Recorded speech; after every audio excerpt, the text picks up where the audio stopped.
Washington, AP, facing another deadly mass shooting, President Donald Trump is deflecting on gun control.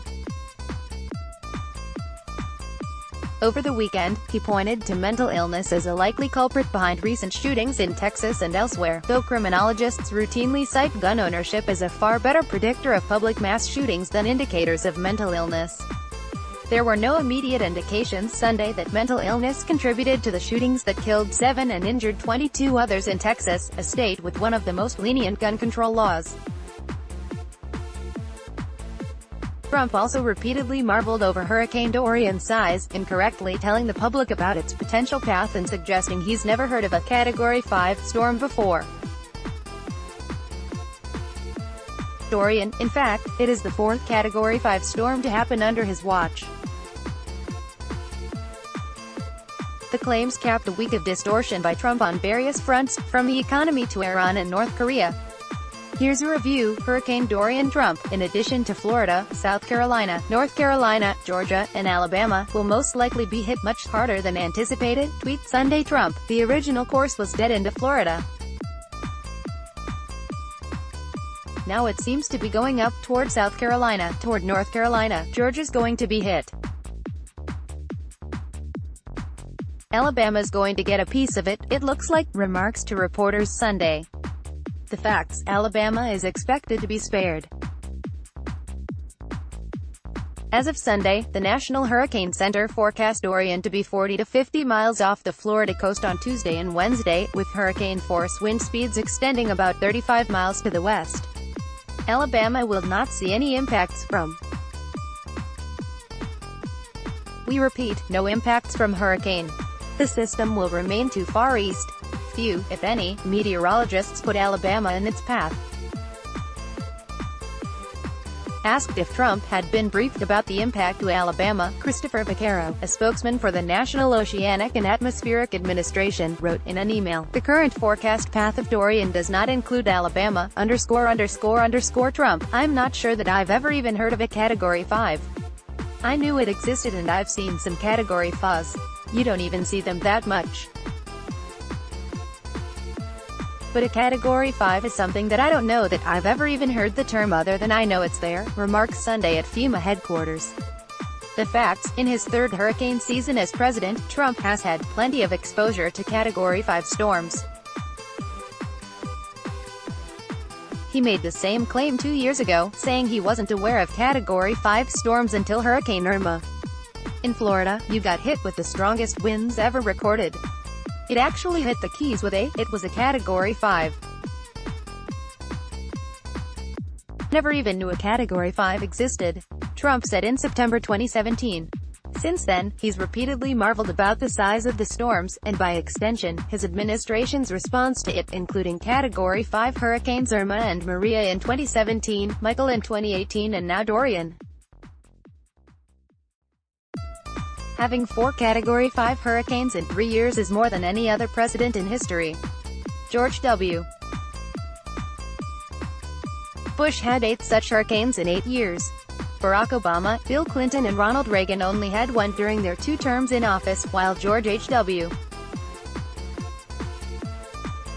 Bush had 2 in 4 years and Carter had 3 in 4 years.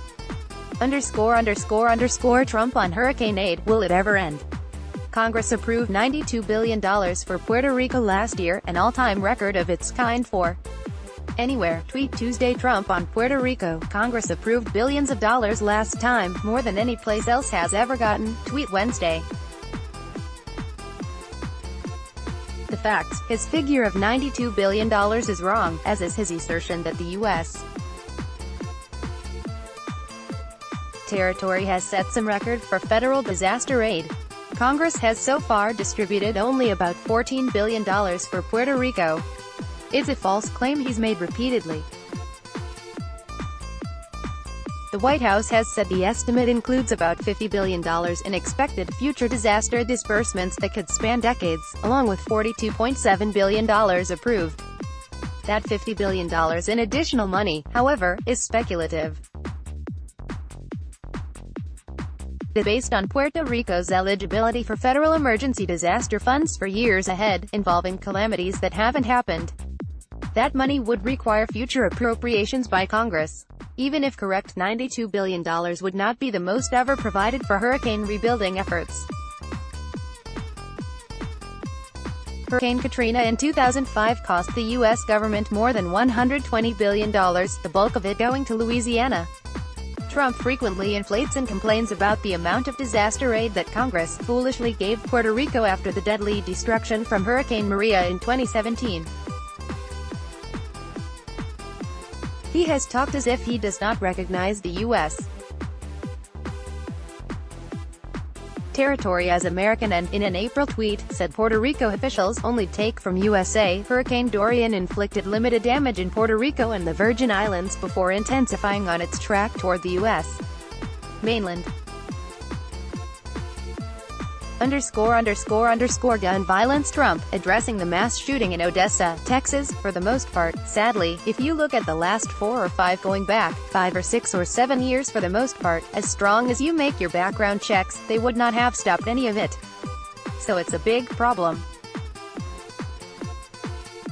It's a mental problem, remarks Sunday Trump. Our goal must be to identify severely disturbed individuals and disrupt their plans before they strike, remarks Sunday at FEMA headquarters. The facts, he's oversimplifying the role of mental illness in public mass shootings and minimizing the ease with which Americans can get firearms. There was no immediate indication Sunday that mental illness was a factor in the mass murders in Texas. Most people with mental illness, in fact, are far more likely to be victims of violent crime than perpetrators. A country's rate of gun ownership is a far better predictor of public mass shootings than indicators of mental illness, said Adam Lankford, a University of Alabama criminologist who published a 2016 analysis of data from 171 countries. The key of what's going on here is access to guns for people who are dangerous or disturbed, Lankford said. Red flag laws make it easier to disarm people believed to be a danger to themselves or others, but sometimes there are not clear warning signs, or those signs are not reported to the authorities until after an attack, he said. Last month, the U.S. Secret Service released a report on mass public attacks in 2018, finding that no single profile can be used to predict who will engage in targeted violence, and mental illness, alone, is not a risk factor. Trump has offered contradictory messages in reacting to recent mass shootings. Days after the El Paso shooting in August, he said he was eager to implement very meaningful background checks on guns and told reporters there was tremendous support for action. He later backed away, saying the present system of background checks was very, very strong. Economy. Trump, on this very day, I just saw a number, almost 160 million people are working.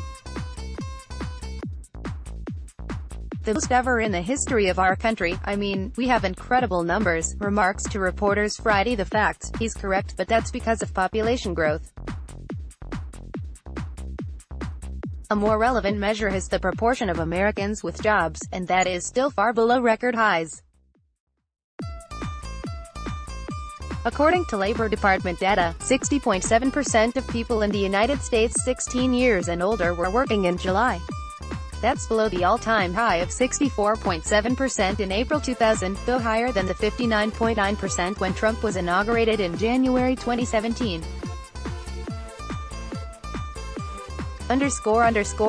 Trump. General Motors, which was once the giant of Detroit, is now one of the smallest auto manufacturers there. They moved major plants to China before I came into office. This was done despite the saving help given them by the USA. Now they should start moving back to America again, tweet Friday. The facts, that's inaccurate on several counts. Still a giant, GM did not close factories in the United States and move them to China. It set up and expanded operations in China primarily to serve that market. By many measures, it is the largest U.S. automaker.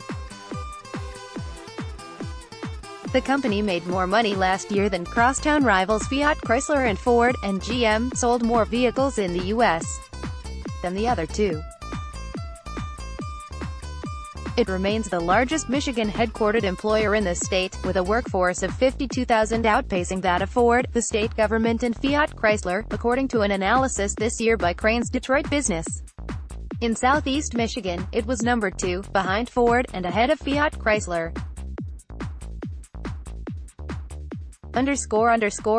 North Korea Vice President Mike Pence, watching those 55 small, flag-draped caskets come off the plane was an extraordinary experience.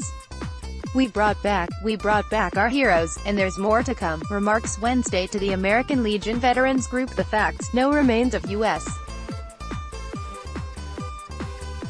service members have been returned since last summer, and the United States suspended efforts in May to get negotiations on the remains back on track in time to have more repatriated this year. The United States hopes more remains may be brought home next year. The Pentagon's Defense POMI accounting agency, which is responsible for recovering U.S. war remains and returning them to families, has not received any new information from North Korean officials regarding the turnover or recovery of remains, spokesman Charles Pritchard said in August. He said his agency is still working to communicate with the North Korean Army, as it is our intent to find common ground on resuming recovery missions in 2020. Last year, in line with the first summit between Trump and North Korea's Kim Jong-un that June, the North turned over 55 boxes of what it said were the remains of an undetermined number of U.S. service members killed in the North during the 1950-53 war. So far, 6 Americans have been identified from the 55 boxes. U.S. officials have said the North has suggested in recent years that it holds perhaps 200 sets of American war remains.